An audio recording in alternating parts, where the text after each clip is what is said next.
I'm Natasha Kirchuk, and thanks for joining us from our studios in Israel. Coming up in today's newscast, a new blacklist of rabbis is causing outrage. A controversial bill is threatening to redefine Israel's democratic identity, and we'll reveal what Israelis are searching for the most on the internet. Stay tuned for the latest news in Israel.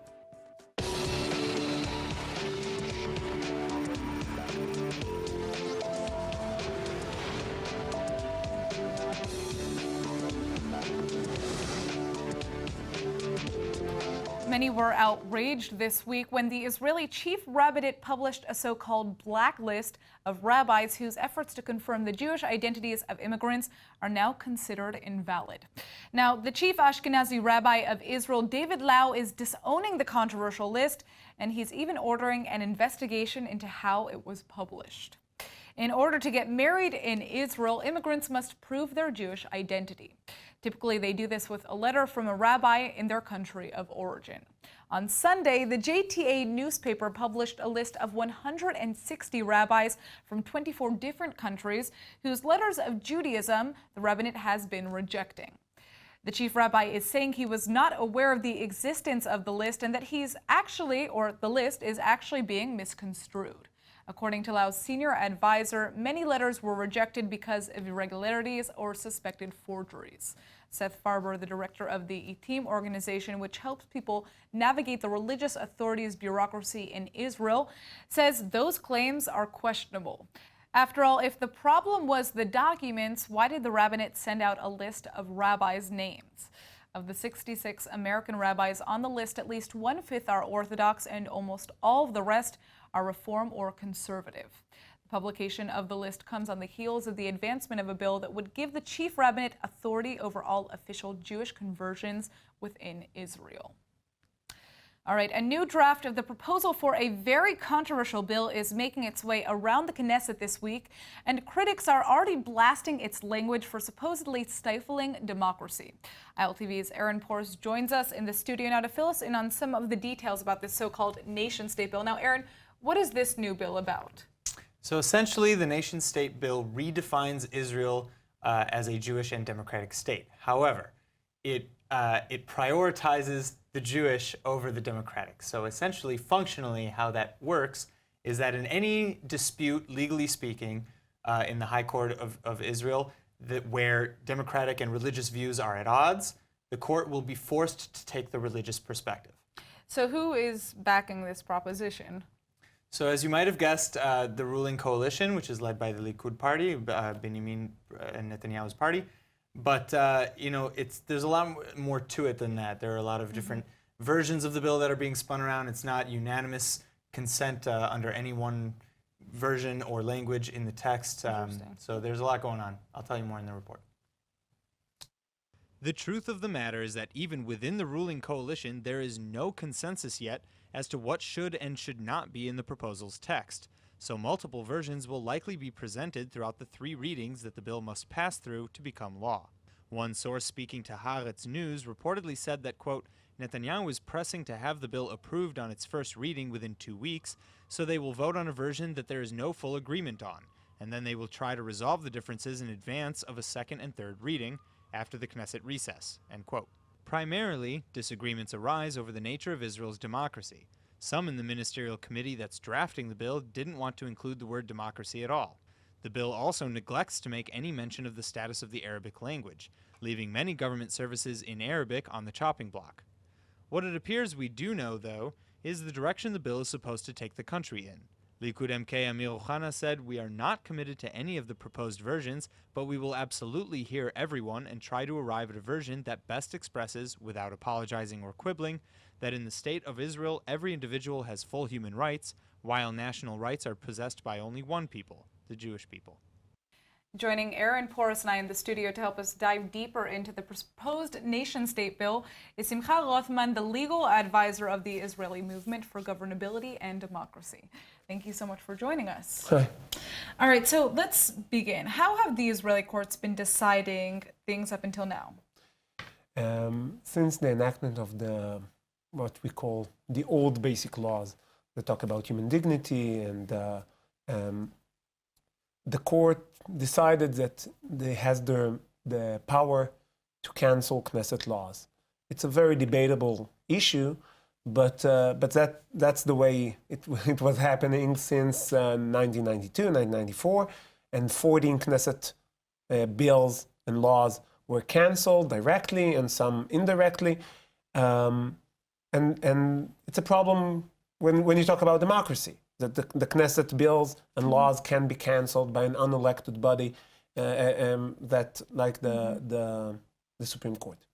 The new law is trying to put some, I would say, restraints, saying until now you only considered democratic values and universal values of human dignity and the freedom of speech and freedom of Religion. Freedom of religion is not in the law, but universal rights and universal values. But the Jewish values, that is the claim, the Jewish values are not fortified in a basic law and has less power in the courts. That's the claim that behind the trying to enact the new law. So what kinds of cases would this bill have the most of an impact on? Some would say that issues like when you talk about the illegal infiltrators, that possibly can change the way the Israeli society looks, or the rules about allowing families of Palestinians to come and in Israel, or that's one issue, and also any legislation that gives legislation or public policy that gives some kind of preference to Israel as a Jewish state, to have communities, the right for Jewish communities to be built.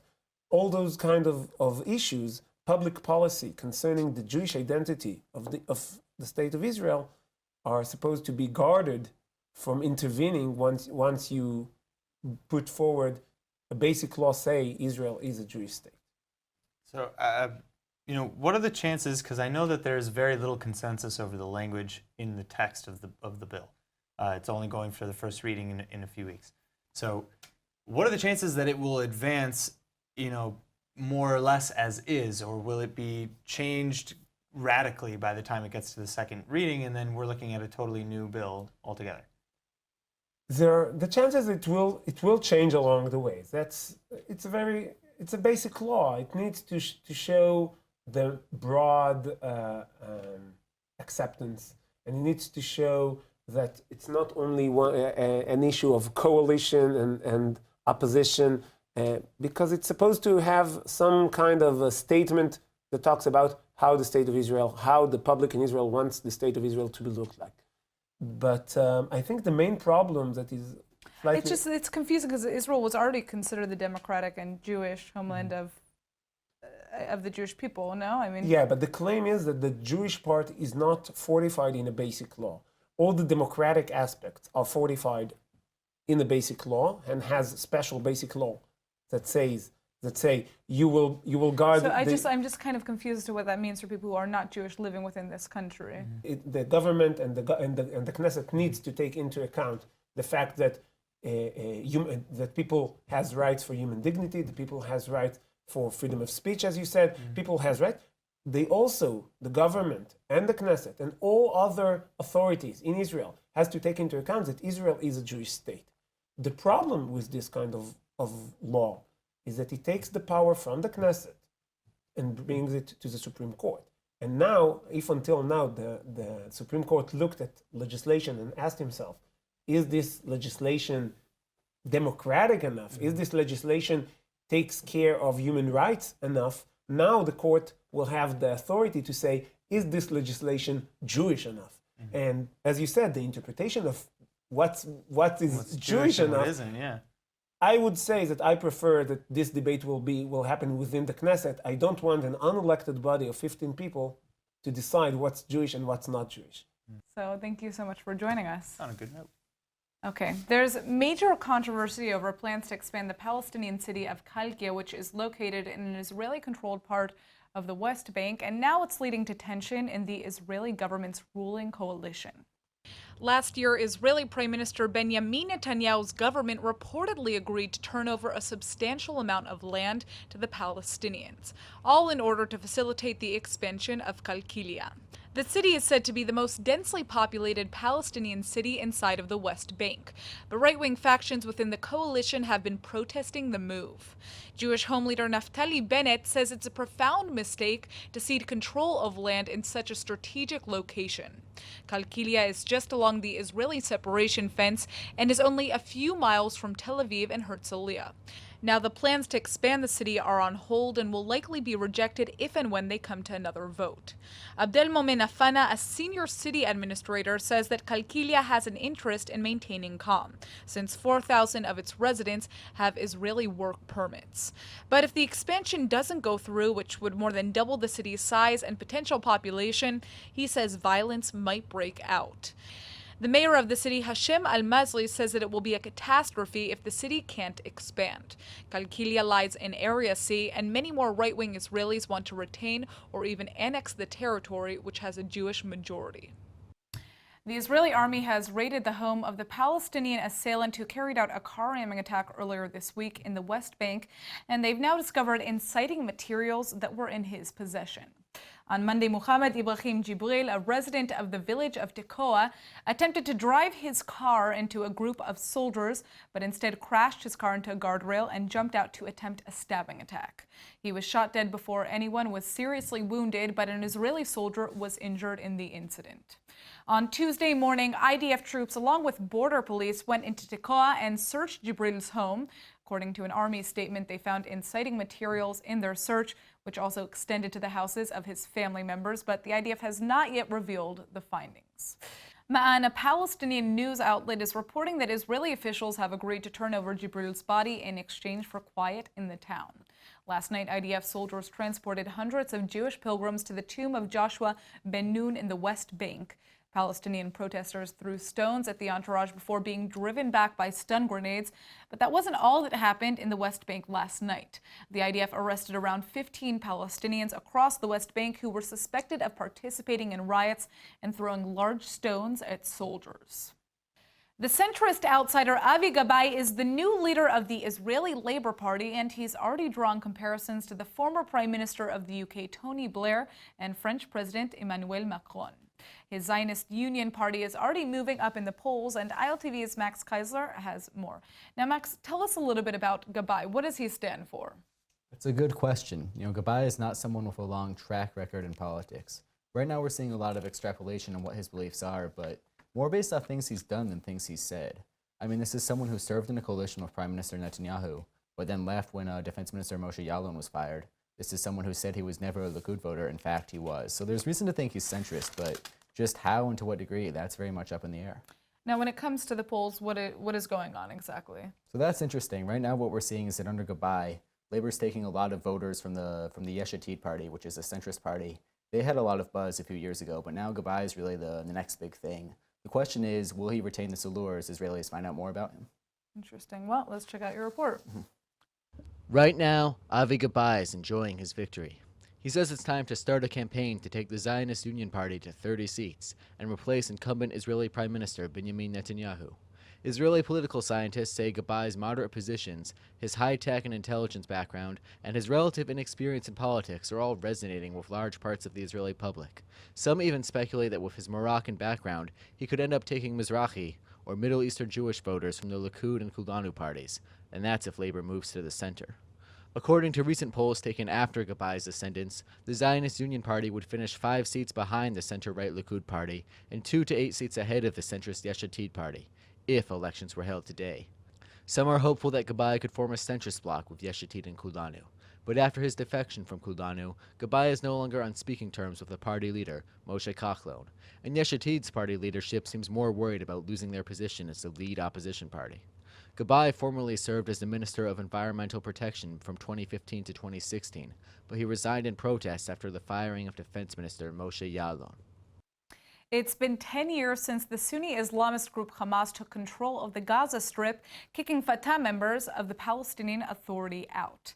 Now, the United Nations is saying that living conditions in the coastal enclave have substantially deteriorated to even worse than they'd anticipated. According to Robert Piper, the UN coordinator for human and development in the area, Gaza is now unlivable, and quality of life in the coastal enclave has been going down ever since Hamas took power.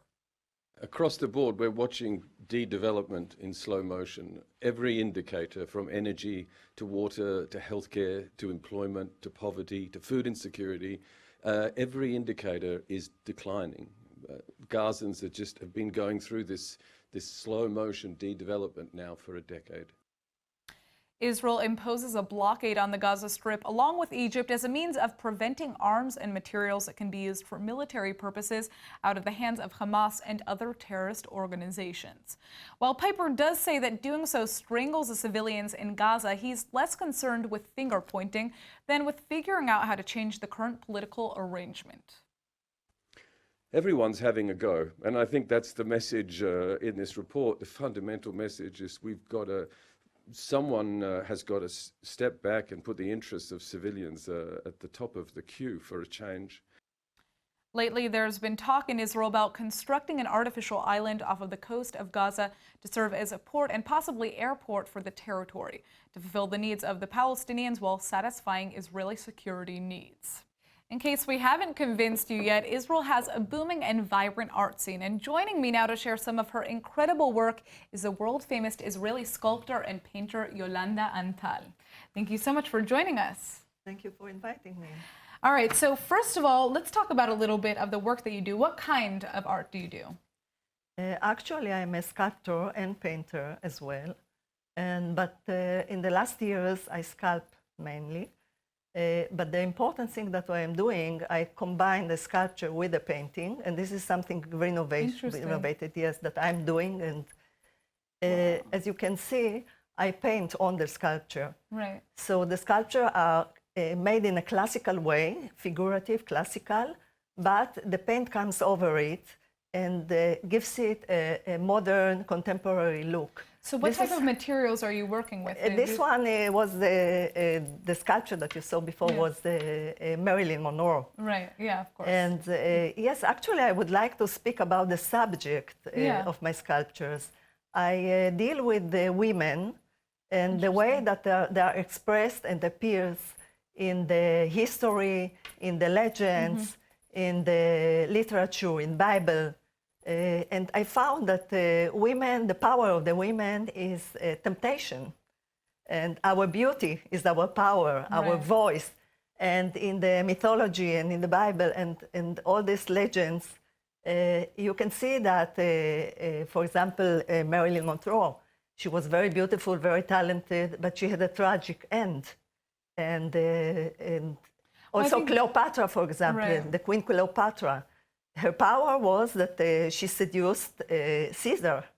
And well, I guess I mean, in many senses, I think women today are hoping that that can change, right? And the new sculptures. It changes nowadays. Because nowadays our power, you don't need to be strong as men. You don't need the physical power. Nowadays we have technology, and women are taking more and more part in our life, in the modern life. So it changed with time. Well, and I think that's a very positive thing. I mean, as a woman who's sitting here, I can say that, you know... It's not I'm saying that, but it was described this way during the history, and that was the role of women during the history. They were goddesses of fertility, and they always have been given something that is connected to fertility, looks, seduction. Yes, you know, all the story. Even so tell us a little bit about where we can see your work. Do you have an exhibition right now? Right now, I'm going to have, I'm exhibiting in different galleries. Okay. But I'm going to have now in the City Garden, Ganair, here in Ibn Virol. Yes. I'm going to have an exhibition from August, beginning of August.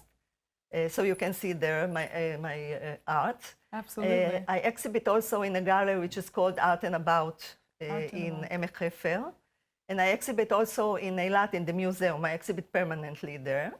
And I work a lot abroad. I work a lot in Italy lately with a wonderful group of people and also the son of Salvador Dali that we saw, Dali, the son Salvador of Dali, Dali, yes, the amazing. Here, that you can see Wow. yes. I did and not he's know that doing, was his son. That's amazing. Yes, he's so nice. He's guest of honor in the exhibitions that I did in Italy, and I'm working there with wonderful group of curators and art dealers. Well, I mean, the work that you're doing here, it's amazing, and I love how you're using both paint with Yes. painting and sculpting together. I think that's not something that we commonly see. Well, thank you so much for coming in, and I wish you a lot of success. Thank in you your coming very much. exhibitions. Thank you very much. All right, well, if you want to know what's on somebody's mind, just check their last couple of Google searches. They probably won't want you to do that, actually, but we decided to tackle the whole Israeli population at once, so no one individual can single us out for it. So for those of you who are wondering what Israelis care about the most lately, according to the internet, LTV's Emmanuel Kadosh is here to break it all down for you.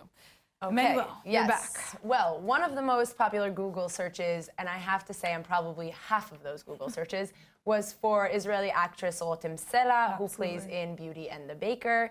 We just recently aired, they just recently aired, and I recently watched / cried / laughed at the season finale of season 2. Can't wait for season 3. It's funny that you say that the show's called Beauty and the Baker, because in Hebrew it's Leotita, or to be with her, right? Yeah. So I couldn't recognize the show, but Rotem Sela is, definitely taking over the screens here. Yes. But there were a lot of other things that Israelis were searching as well. Plenty, but let's take a look at your report. Let's do that. All right, so we talked about the most Google searched Rotem Sela from the Beauty and the Baker TV show, but alongside her was Bat-Chen Sabag, the lead actress on the series Metumtemet. Sabag splashed headlines after announcing her relationship with Orna Banai, and the most heartwarming part was that Sabag's mother took to Facebook to show her support for her daughter. Moving on. This should come as no surprise for those of you who watch our show every day and know just how hot it currently is in the Holy Land. Israelis have been searching nonstop on the low-cost carrier EasyJet, which offers direct flights to a variety of much cooler destinations all around Europe, like London, Berlin, and Amsterdam. And now for some more political searches. Israelis took to Google to look up Amir Peretz following last week's labor leadership primaries and Monday's runoff elections. Interestingly enough, Israelis were less than curious as to what the winner, Avi Gabay, was up to, even though Gabay was the more tweeted about of the two. The strangest search of all, though, was the parody video about a boy and his fidget spinner, which reportedly was invented as a way to distract the Palestinian youth from pelting Israelis with rocks. Anyway, if the search history gives us any insight into Israeli culture, I guess it's safe to say that we are sure surrounded by some interesting folks. Enroll in eTeacher's online Hebrew courses and quickly discover that it creates the deepest connection to Israel that you could ever imagine. All right, and now for our Hebrew word of the day. As you all know, the 20th Maccabiah Games, or the Jewish Olympics, have been taking over the country since last week. And this week, the swim section have taken our headlines by storm. So naturally, our word for today is brecha, which means pool in Hebrew. Now, Emmanuel, would you say you're more of a brecha girl or a beach, sea, ocean girl? I'd have to say I am more into brechot, or pools. You know, every time you go to the beach, it's very popular here in Israel to go to the beach with your family or your kids, and I feel like every time you go to the beach, you bring half of it back with you, sand-wise. Yes, that's not always the most pleasant. So brechot are more, or pools are more comfortable for me.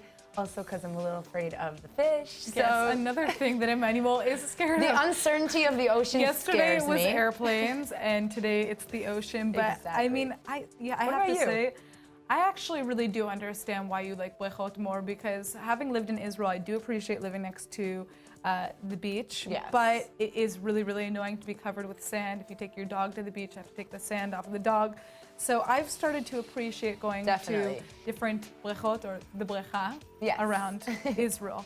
And most weekends you could also see half of Israel on the beaches. On the beaches, yeah. And like we said, there's a bunch of people here from all over the world for the Maccabiah Games. So there's even more people, and the number of tourists that we talked about yesterday was crazy. So it might be time to head to the brecha. We have to find a brecha to go chill at. We absolutely do have to find a brecha. Yes. And we also should check what the weather is to make sure that it's worth it to go to the brecha, because today it is steaming outside. All right, tonight will be partly cloudy with a low of 77 or 25 degrees Celsius. You can expect tomorrow to cool off even more to a high of 88 or 31 degrees Celsius. All right, that's it for today's news. Today's exchange rate is 3.56 shekels to the American dollar. Remember to sign up for our daily newsletter at iltv.tv. I'm Natasha Kirchuk, and thanks for watching.